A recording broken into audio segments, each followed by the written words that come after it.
What I'm working on here is it's a Pinstar Gamatron, which is essentially a conversion of the old Bally -35.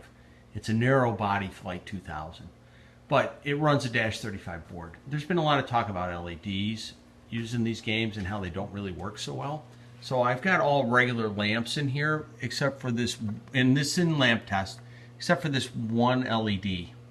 And this is just a cheap single bulb LED. And if you can see it in the test, you can see how it's flickering. It's flickering really bad, actually. I don't know how well it's showing up in this video. So how do you fix this? There's been all kinds of contraptions to do that, like the All-Tech lamp driver board. There's certainly solutions, but let's try something a little different. People have talked about using resistors. Let's see if that really has any impact here. Down here, this is called the lamp bus. This is 6 volts. This is just a constant 6 volts DC, and it goes to all the lamp sockets, non-general illumination lamp sockets.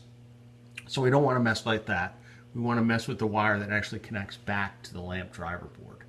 So what I've done is I've taken a resistor, this is 470 ohms, and I've tied it between the lug of the lamp and the 6 volt bus. So essentially you're tying this lug on the lamp directly to the 6 volts through a resistor. You still have your lamp wire, your lamp driver wire going directly back to the lamp board. So the only thing you've done is bridge this resistor in here. And you can see that it has removed all the flickering from the LED.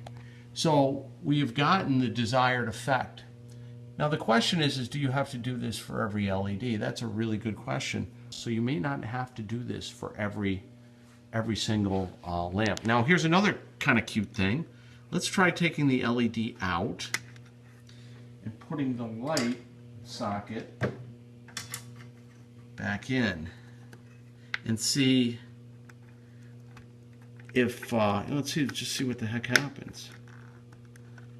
And look, it behaves normally. I mean, just because I have the resistor there, it's not changing anything. So I guess the benefit is that you could add the resistors and still have regular lamps in there too, and it wouldn't really make any difference. And that's probably what the guys at All-Tech did on their lamp driver board. Maybe they have a switch to determine if they're using LEDs or regular lamps. But look, right there, it makes no matter. Now, the only other question I have is this resistor getting warm? And it's not. Because if it is, this is only like a 1/4 watt. I might have to bump it up to a higher value. But the resistor is not getting warm, so I suspect we're probably okay with this modification.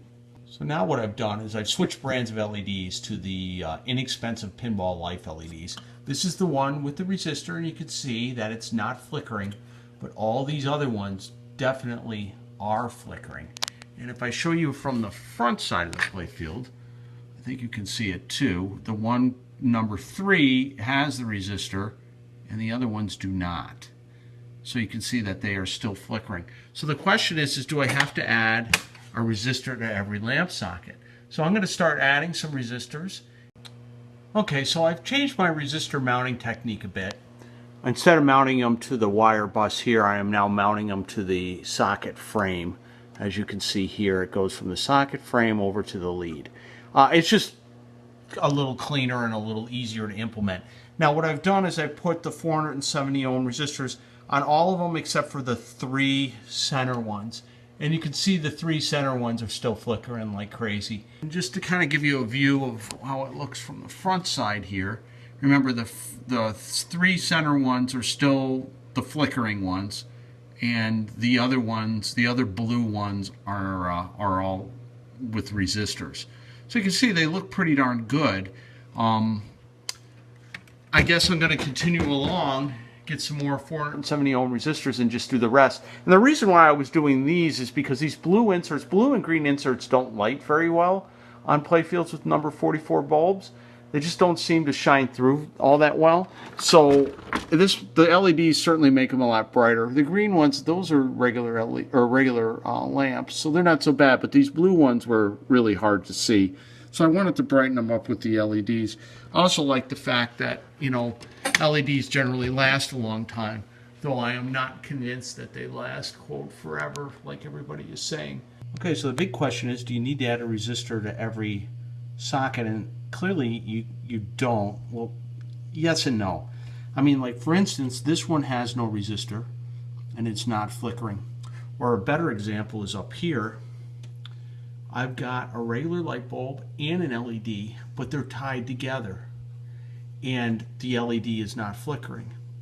But if I was to take out the regular light bulb there, the LED would flicker. Now, why is that? Well, let's talk about the lamp driver board itself and the design as to why that might happen.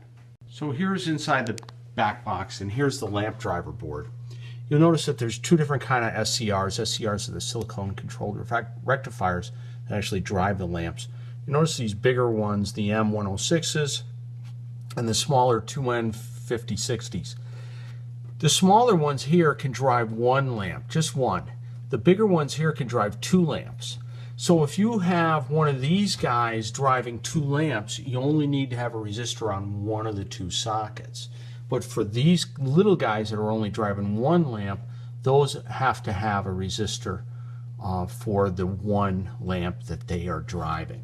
So there's the scoop as to whether you need one or two resistors. And the case in point is like this 1 and 2 missile lamp here on the playfield. Those are tied to these lock lights here. So since I have resistors on the lock lights, I don't need to have resistors on these two lamp sockets for the missile 1 and 2.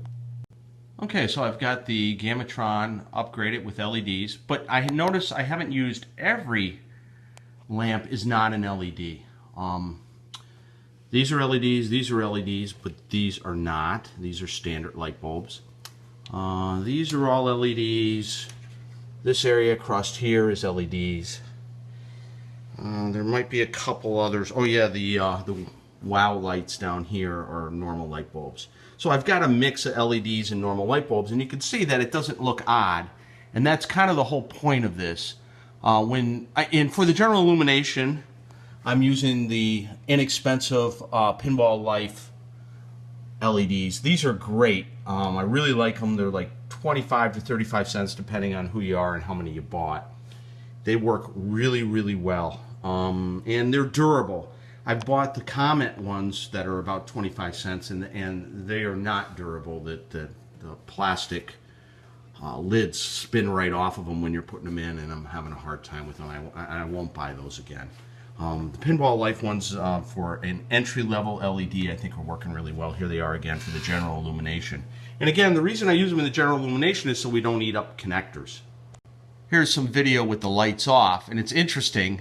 The CPU control lamps don't flicker at all, but you can see the GI ones actually are getting just a little bit of flicker. Not much. I mean, it's pretty hard to see, but sometimes at the right angle, the AC voltage used causes just a tiny bit of flicker. Now, the one trick I am finding for LEDs is that you really want to use only warm white. Like, that's all that's on this playfield. This is all warm white for everything.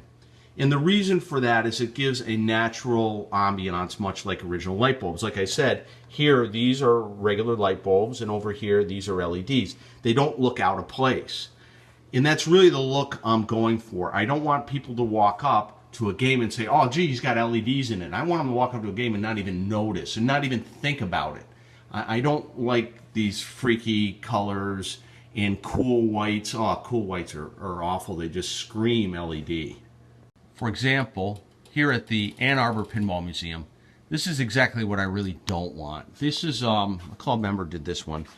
He got imaginative and used purple GIs over here and blue GIs over there and more blue up there, and he just went nuts. And in the back glass too, he went with reds and blues.